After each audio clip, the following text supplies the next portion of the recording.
This is Rhonda Brooks of Farm Journal Media. I'm here today with Eric Blad just outside South Bend, Indiana. And Eric's going to talk to us a little bit about the differences between a webcam and a net cam and how farmers might be able to take advantage of this equipment. Well, we always want to be in two places at once, and while cell phones have been helpful, sometimes there's no one at the other place that you need to be to call. And at grain harvest, we always want to see what is going on at our corn dryer, or what do we need to do to make things, to keep it running. And so I use net cams, network cameras or IP cameras, to help me see my corn dryer. But many people don't understand the differences between the net cams and the IP cams. So this camera would be a typical webcam that you could buy at a local, any usual store, and it connects to your computer via USB. Okay, this kind of camera only runs when the computer runs. This isn't going to help you necessarily at your corn dryer. You don't have a computer there probably. What you need is more like this. This is a network camera. The network camera is actually a self-contained computer designed to read webcams, the same visual part of it right here, same sensor, but it actually has a network port out the back, an RG45 in this instance, to connect to the internet. If you had a broadband connection or some kind of other connection, you could plug this in and then you could read this from anywhere else in the world if you set it up correctly. Okay, so as a farmer, that's probably the piece of equipment that I want to right, this will be your base piece that you want to get started with, is a network camera. Problem is, as you can see, it's got holes in it, plastic. This isn't going to last outside in the rain. If you got a building to put it in and it's going to be out of the rain, you're okay. But if you want to put something out of the rain, or you're going to be on a pole or something like that, you need to see. Just not durable. You need to have a housing. This is a housing right here. Okay.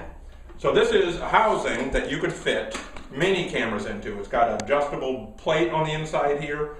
This is the housing that this camera will fit into. I can just take a screw out of that, stick it in here.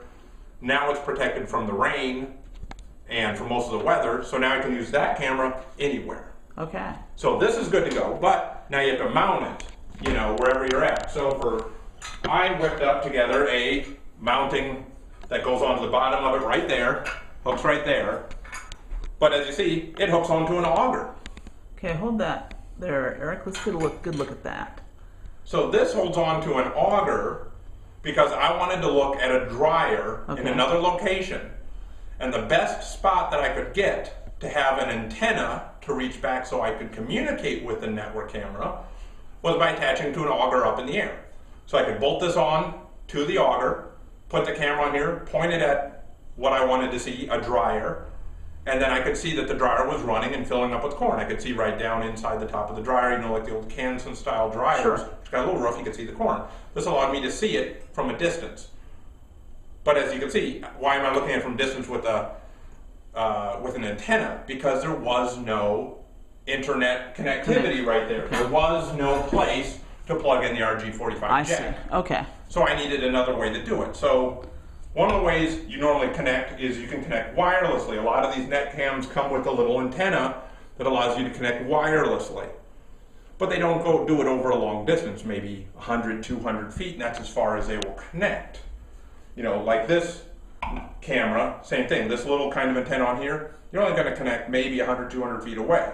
You need to change your antenna to have a better antenna. So you need to take off this antenna, get a special adapter cable like this, which you can get online. You can just do a Google search or a Yahoo search for the right kind of connector you need, and connect on a bigger antenna. Like this antenna. As you can see, in comparison to the net cam, this is a much bigger antenna. That's an antenna? This is a big flat antenna, and with this antenna, now I can make a connection over 2 miles of a distance. Over 2 miles, okay. So I can connect the antenna with the adapter to my net cam, get a distance.